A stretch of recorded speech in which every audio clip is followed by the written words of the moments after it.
హర్యానా ఫరీదాబాద్ లోని Al-Falah వర్సిటీలో forensic audit జరుగుతోంది. ED అధికారులు విస్తృతంగా ఫోరెన్సిక్ ఆడిట్ నిర్వహిస్తున్నారు.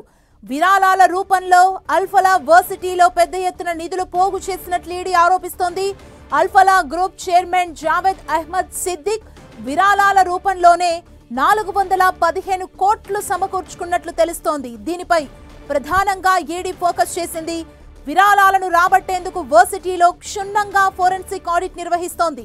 తన ట్రస్టుకు చెందిన విద్యా సంస్థల్లో చదువుతున్న విద్యార్థుల నుంచి అక్రమ రీతిలో అల్ఫలా చైర్మన్ జావేద్ పెద్ద ఎత్తున నిధులను సమీకరించినట్లు ఆరోపణలున్నాయి. గల్ఫ్ లో ఫ్యామిలీ సభ్యులు స్థిరపడ్డారు.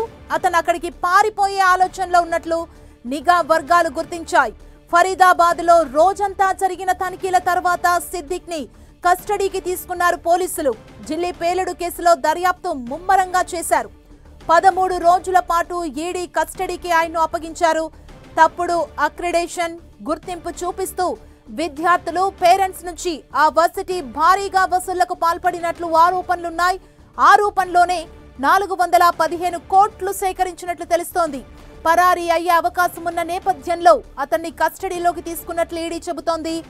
1990 నుంచి అల్ఫలా వర్సిటీ అంచెలంచెలుగా ఎదిగింది. ఇప్పుడు ఓ పెద్ద విద్యా సంస్థగా మారిందైతే ఉగ్రవాదుల కడ్డాగా కూడా మారిందన్న ఆరోపణలు వస్తున్నాయి. ఇక ఢిల్లీ పేలుడు మూలాలన్నీ అల్ఫలా వర్సిటీలోనే బయటపడుతున్నాయి. ఇప్పటికే వర్సిటీకి చెందిన డాక్టర్లు, మత గురువులను అరెస్టు చేశారు పోలీసులు. వర్సిటీ కేంద్రంగానే దేశవ్యాప్త పేలుళ్లకు కుట్ర జరిగిందన్న విషయాన్ని కూడా గుర్తించారు. వర్సిటీ ప్రాంగణంలోనే పేలుడుకు వినియోగించడానికి రెడీ చేసుకున్న కారును కూడా సీజ్ చేశారు. ఇదే క్రమంలో ఈ విశ్వవిద్యాలయానికి చెందిన దాదాపు 10 మంది కనిపించకుండా పోయారని తెలుస్తోంది. వీరి సెల్ ఫోన్లు కూడా స్విచ్ ఆఫ్ అయ్యాయి. వీరిలో 3 కశ్మీరీలు ఉన్నట్లు సమాచారం. ఫరీదాబాద్ ఉగ్ర మాడ్యూల్ తో వీరికి సంబంధాలున్నాయన్న అనుమానాలు వ్యక్తమవుతున్నాయి. ఈ కేసులో అల్ఫలా వర్సిటీకి చెందిన 3 వైద్యులు సహా ఇప్పటికే 9 మంది అరెస్ట్ అయ్యారు.